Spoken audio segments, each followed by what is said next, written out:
Good evening, boils and ghouls. Welcome to another Round the Clock Fright segment. My name is Kimberly, and today I am going to be wrapping up the Nightmare on Elm Street films with its own entirety of a review for the 2010 A Nightmare on Elm Street. So my last two videos from the last 2 weeks pretty much contain A Nightmare on Elm Street series part 1, and that had the first film all the way up into the fourth film, which was Dream Master. And then last week I did A Nightmare on Elm Street series part 2, which contained the fifth one, Dream Child, all the way up until the seventh one, which was the New Nightmare.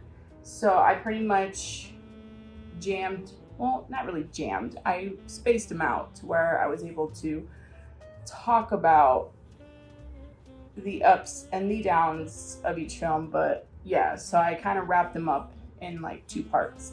So after going back and forth, I decided I wanted to go ahead and make a separate video of its entirety on this, because the remake has so much to talk about, and I felt like it was not fair to bunch this with the series when the series was really, really good up until a point.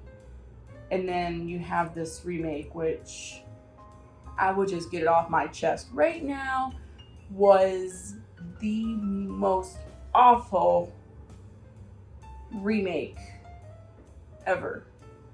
I remember when this movie came out back in 2010, and at this point I had already developed my my love for horror, and Freddy Krueger was my favorite, classic horror villain and movie at this point. But, I heard it was coming out in theaters. I told my friend we are gonna go watch this because Freddy Krueger's awesome, and the fact that around this time was when Twilight came out, so you had actor Kellen Lutz in it, so we were quick to run to the theaters and watch this film. But from the moment we stepped into this theater and we watched this film to the moment we left, I really did not know what I just watched. It was just god awful. One thing for certain is that in this remake they did not bring back our beloved Robert Englund as our classic Freddy Krueger. They actually dived into a whole new actor by the name of Jackie Earle Haley, which I would not diss on this man's acting, because this man's acting is good. I've seen a couple other films with him in.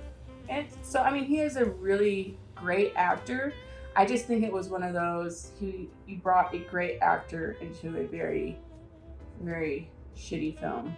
I definitely, throughout this review, if you hear me making references about how crappy this film is, it has nothing to do with the actor, because I think he did the best that he can, at least try to redeem some of the qualities of the film. Honestly, I quite frankly didn't like some of the Freddy Krueger one-liners. I know throughout the series you had those where, Freddy Krueger had his silly one-liners, and it worked. It worked really well when Robert Englund was doing it. But I don't know, to me it just felt like it was too forced, and I don't know who wrote that script and thought that was going to make the audience laugh or have a couple chuckles from it. But honestly, a lot of them were. Sorry, my son is getting upset with my daughter, so you might hear him. So sorry. But yeah, so some of those lines were really cringeworthy in my opinion. Like the one that sticks out the most, and every time I watch this movie, it just makes me cringe, and that would probably be the scene where Jesse's death scene, and you have him down in the boiler room with Freddy. Freddy pops up out of pretty much nowhere, and Jesse screams, and then you hear Freddy say, why are you screaming? I haven't even cut you yet." Like, what? I don't know who wrote that line and thought that was going to be a funny Freddy Krueger line, but that just made me cringe. Like, why? That was unnecessary. I don't know, just things like that really kind of peeved me about this film. But we'll go ahead and get into it. So pretty much you have this the film opening up to a diner scene. You have the famous Kellen Lutz who plays Dean, which when I was first watching this movie in theaters with my friend, we were fangirling it and geeking it out because around this time we were obsessed with the Twilight films. So seeing Kellen Lutz in a scary Freddy Krueger movie was like, yes. But the first 5 minutes we were fairly disappointed with that outcome. But yeah, so you got that scene opening up in the diner. You got Kellen Lutz's character Dean sitting at a table. He's supposed to be drinking coffee, but you can see the bags under his eyes like he hasn't slept in days. And you have Nancy, which a lot of these characters, they changed the names from the original, but they did keep the main heroine, Nancy, her name, except for they just changed her last name. So she's now Nancy Holbrook instead of Nancy Thompson, but hey. So yeah, so you have her who she actually works in this diner, walks up, asks if everything's okay. You see Chris's character, well, supposedly it's supposed to be Tina's character, but her name is Chris, walk into the diner and sit down with him. And he's just nodding off, and saying that he hasn't slept in days, but he ends up nodding off. And then you get the first Freddy Krueger shot, and pretty much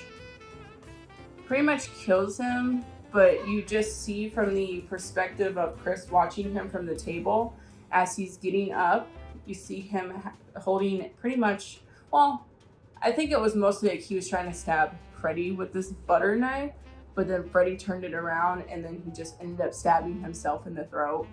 But that's pretty much how that film opened up. And like I said, I was fairly disappointed as at only getting to see this actor for 5 minutes and then just killing him right off. But, I was still a Freddy Krueger fan at this time, and I was like, we're gonna push on through because maybe this film will be better, or at least be up there with the Freddy Krueger series. But yeah, so yeah.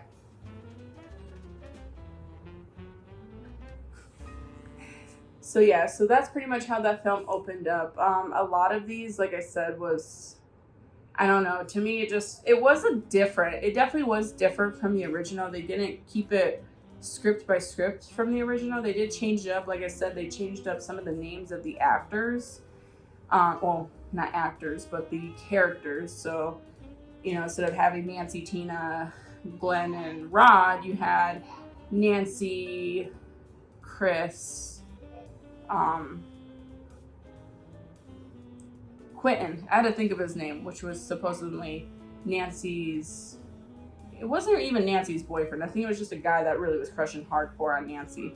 We had Quentin and Jesse.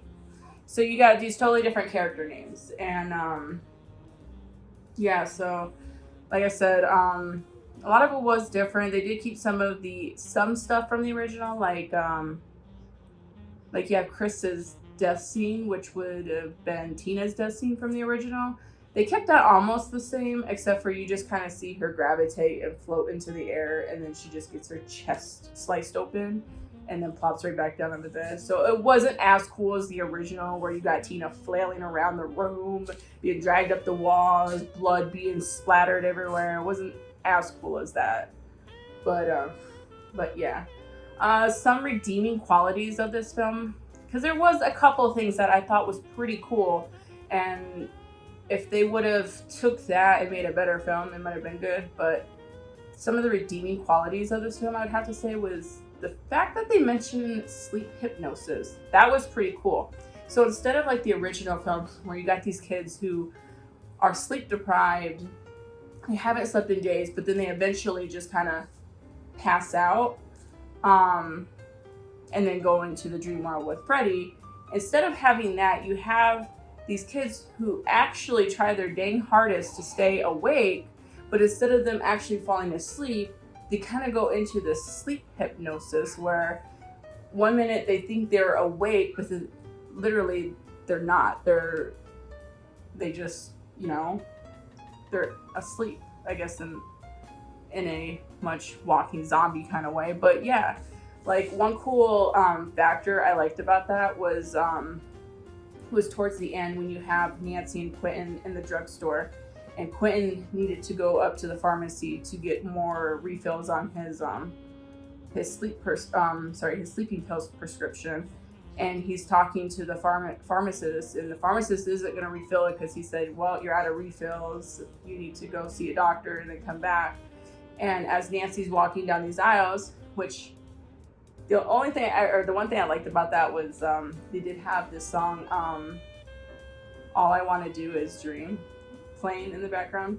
Every time I see that scene, I think of that song. But yeah, that's playing in the background.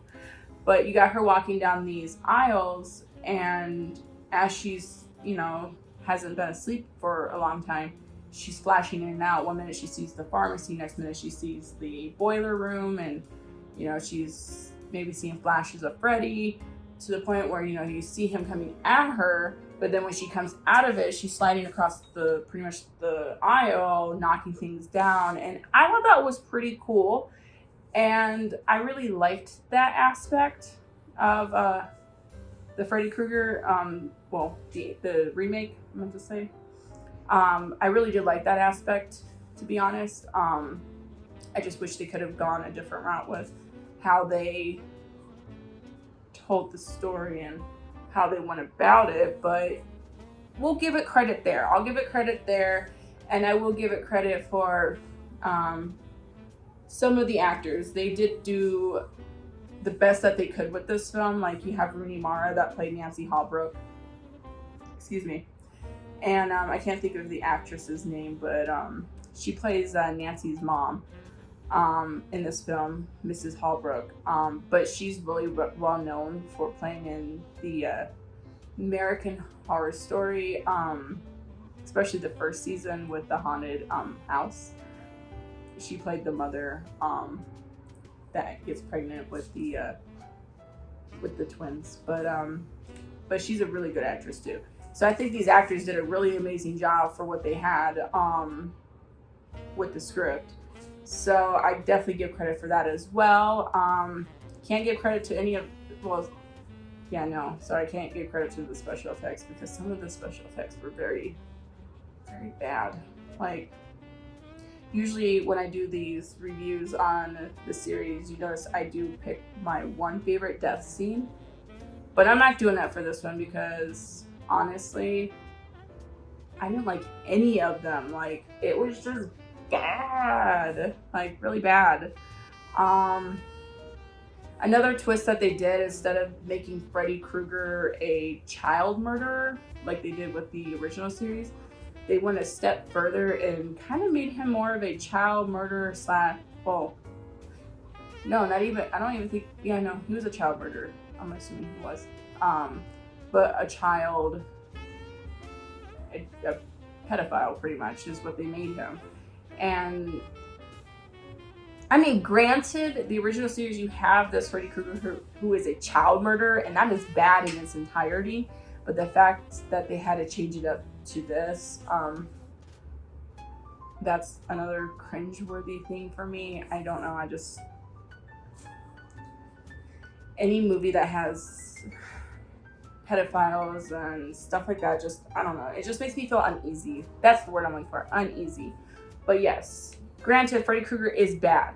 You have him, child murderer, child pedophile.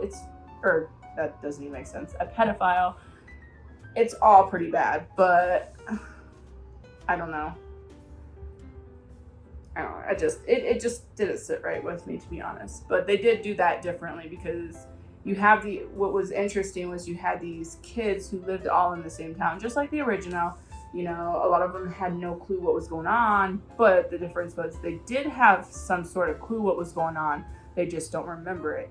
They pretty much met Fred Krueger back when they were little kids in kindergarten. He was a janitor that always helped out and stuff like that. And then the kids got really, you know, really liked him because he was friendly with the kids, which we know why he was really friendly with the kids. But, you know, the kids really liked him. They always did like paintings and drawings with him.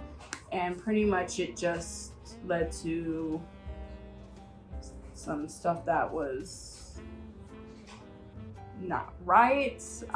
They'd come home with these scratches on their backs. Their parents would see it, knew that it was coming from this school. I don't think it was kindergarten. I think it was preschool. Sorry, it was preschool, not kindergarten. And the parents took action just like the original film, where they trapped Freddy in this old torn down building and they burned him up alive in it. Hence him going into the dream world and now coming back and taking revenge on the kids who pretty much ratted him out, because these kids told their parents everything. So instead of it being, we're getting revenge on the parents who killed me because I killed other numerous kids, now we're coming back and killing these kids because they pretty much told their parents what they shouldn't have, which good for them, they should have. But yeah, so then the kids somehow go through their life where they go through therapy. Somehow the dad somehow escapes them, so they don't ever remember what happened until later on when Freddy Krueger pops up in their dreams and is killing their friends, and they're diving into research on this man. Then they start to realize who he is, especially when they find the class picture. And they realize that they do know each other, because also they don't even remember each other. They just think that they met in high school. So that was a pretty much summed up film. Still give this film a 3 out of 10. I give it a 3, or I would give it a 1, but the fact that they did have a couple redeeming qualities to this film, the actors, and the fact that they mentioned sleep hypnosis, I give it a couple extra points. So yeah, so that's pretty much A Nightmare on Elm Street, the 2010 remake. I do not recommend watching this. I mean, I guess you can if you really are into the Freddy Krueger films and you're like, let's just give it a watch, go right on ahead, but don't expect a fantastic film, because this movie to me was just garbage. So yeah, so that is my review. Again, you can put your thoughts in your comments below. If you like what you've seen, definitely subscribe. We post content weekly for your entertainment. We try to crank these videos out as fast as we can, but right now with everybody having busy lives between myself and Josh and Thor and Brian, we try to get them out as soon as we can, but more or less we do get it out to you in that week. So that's definitely a good thing. Pretty much I wrapped up the Freddy Krueger movies, so put some suggestions in the comments below on what you would like for us to review next. I know you guys might say, you did not cover Freddy versus Jason. That's okay, guys. Me and Josh have thought about that, and we are going to make that review a separate review to where we both can cover that one, because now we're diving into the Freddy Krueger universe and the Friday the 13th universe. So I definitely think that review deserves its own video, and I think that would be a good time for me and Josh and possibly Thor or Brian, however we decide to do this, to dive into that. So that's gonna be definitely fun. But yeah, so take care, stay safe, and we will see you next week. Bye.